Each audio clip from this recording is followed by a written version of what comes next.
We never wanted any non-nicotine user, and certainly nobody underage, to ever use Juul products. Juul basically took a page from Big Tobacco's playbook. We knew for the longest period of time. These are obviously targeted to young people. The dangers are manifesting themselves literally every day. Children have died, people have died. No child should ever use a vaping or e-cigarette product. It is that simple.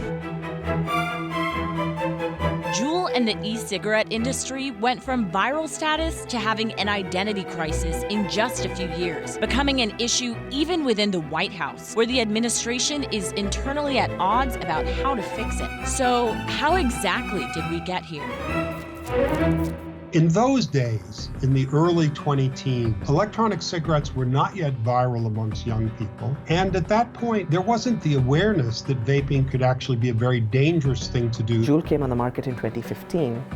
And within 3 years, it is the top-selling product in the market. When you look at Juul's ad, they so closely resemble tobacco industry advertising. It's created a whole new generation of nicotine addicts and tobacco users, which is a wonderful thing if your business is selling tobacco products. It was so normal. Everyone at school did it. I saw it all over social media. All the kids were trying to learn how to ghost and blow O's and like do all those cool vape tricks. If you're 14 years old and there's like this big dreamy cloud of smoke coming out, how cool is that? It seems so normal. It's like, the way I described it's like, you get coffee with your friends, you're just getting coffee, right? Like, that's it. It's not an addiction, or it doesn't feel like it. I didn't expect that we would see so many kids telling us that I like the buzz that I get. When I took those 2 hits, immediately all of the stress just like vanished. I was so addicted that I couldn't quit, so I asked my other friend to buy me cigarettes. We know that if you get nicotine into your brain when it's still developing, that you can change your ability to pay attention.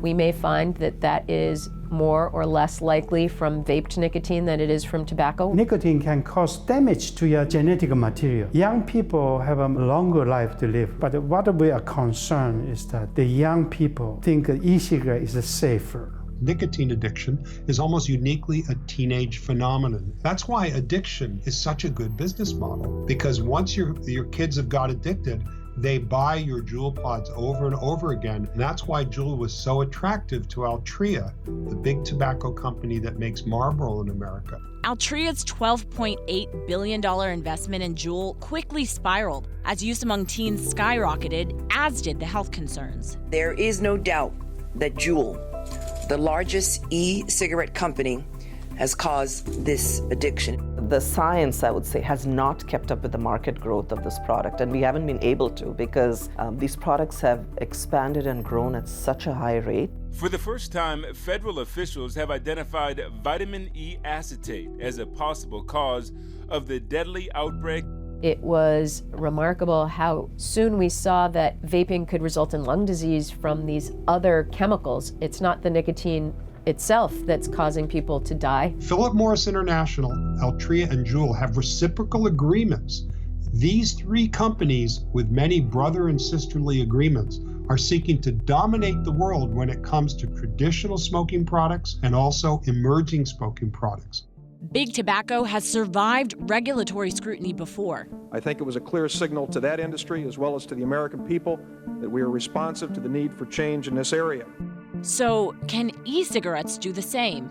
There's nothing new under the sun, right? It's just a new way to have nicotine, which is an addictive chemical, be implanted in young people who are taking it by choice. They're choosing to do it, but they're also not legally supposed to be doing it. The lesson of all this is whenever you try to regulate the tobacco industry, you have to be aware that they are very smart and very clever about circumventing the intent of regulations. The rest of the factors have still not been addressed because the Juul still is a device that's easily hidden. That has led to so many other devices, Juul-like devices, pod-like devices that have come on the market, and now it has extended into the THC area, which is another problem. We in America are going to learn a lot about IQOS, I Quit Ordinary Smoking, because it's in 47 countries around the world. So as we look towards the 2020 elections, I can easily see many town halls, parents standing up and saying, what are you going to do about Juul in this vaping crisis? I wish I could cut off the whole company, and I wish Juul would go completely away, all electronic cigarettes.